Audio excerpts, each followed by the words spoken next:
Welcome to ట్రిప్లిఫై channel. ఈరోజు మనం మాట్లాడుకునేది సూపర్ పొజిషన్ థీరం గురించి. ఈ థీరంలో మనం ఏం చెప్తామంటే, ఇప్పుడు ఒక సర్క్యూట్లో ఎనీ నెంబర్ ఆఫ్ సోర్సెస్ అన్న ఉండొచ్చు అనమాట. ఆ సోర్సెస్ యొక్క దాన్ని ఈక్వలెంట్గా మనం ఎలా రాయొచ్చు అంటే, at a time number of sources ఉన్నా కూడా నువ్వు అట్ ఏ టైం ఒక సోర్స్ తీసుకొని దాని ఎఫెక్ట్ రాసుకోవచ్చు అనమాట. ఫర్ ఎగ్జాంపుల్, ఈ సర్క్యూట్లో నీకు E1 E2 అనేసి 2 సోర్సెస్ ఉన్నాయి. ఈ రెండు వోల్టేజ్ సోర్సెస్. దీని యొక్క ఎఫెక్ట్, టోటల్ ఎఫెక్ట్ని, ఈ 2 సోర్సెస్ యొక్క ఎఫెక్ట్ని నువ్వు ఎలా రాసుకోవచ్చు అంటే ఇండివిజువల్ సోర్సెస్ యొక్క ఎఫెక్ట్లా రాసుకోవచ్చు అనమాట. ఇక్కడ ఏం రాసాం, సర్క్యూట్ 1లో ఇక్కడ E1 ఒకటే ఉంది, E2 లేదు అన్నట్టు రాసుకున్నాం. నెక్స్ట్ ఈ సర్క్యూట్, ఇది సెకండ్ సర్క్యూట్ అనమాట. ఇక్కడ ఓన్లీ E2 అనే సోర్స్ ఒకటే ఉంది, E1 అనేది లేదు అనేసి రాసుకున్నాం అనమాట. ఇది బేసిక్ సూపర్ పొజిషన్ థీరం యొక్క ఐడియా. ఈ సూపర్ పొజిషన్ థీరం వచ్చి మనము వోల్టేజ్ సోర్స్కి అప్లై చేసుకోవచ్చు, కరెంట్ సోర్సెస్ కూడా అప్లై చేసుకోవచ్చు అనమాట. ఇప్పుడు వోల్టేజ్ సోర్స్ని ఇలా రిప్రజెంట్ చేస్తారు, బ్యాటరీ సింబల్ లాగా ఇలా కూడా రిప్రజెంట్ చేసుకోవచ్చు అనమాట.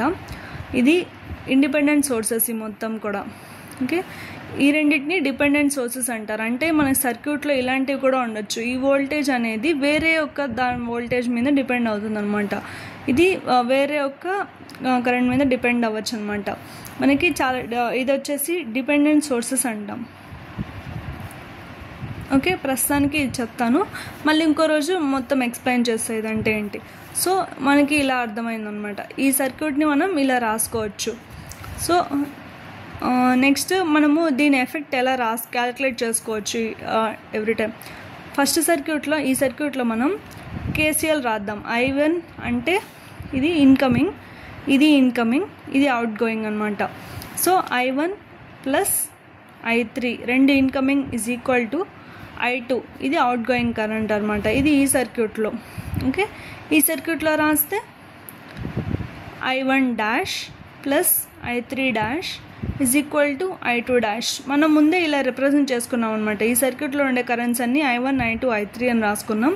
దీనిలో I1 dash I2 dash I3 dash అని రాసాం. దీనిలో I1 double dash I2 double dash I3 double dash అని రాసాం.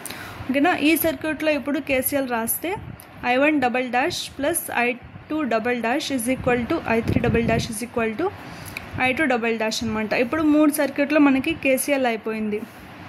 సూపర్ పొజిషన్ థీరం ప్రకారం ఏంటంటే, ఇప్పుడు ఈ సర్క్యూట్లో ఉండే I1 కరెంట్ అంటే దాని డైరెక్షన్స్తో పాటు అనమాట. I1 is equal to I1 dash plus I1 double dash అనమాట. Next I2 dash, okay, I2 is equal to I2 dash plus I2 double dash. I3 is equal to I3 dash plus I3 double dash అనమాట. ఇది మన superposition theorem యొక్క ideology.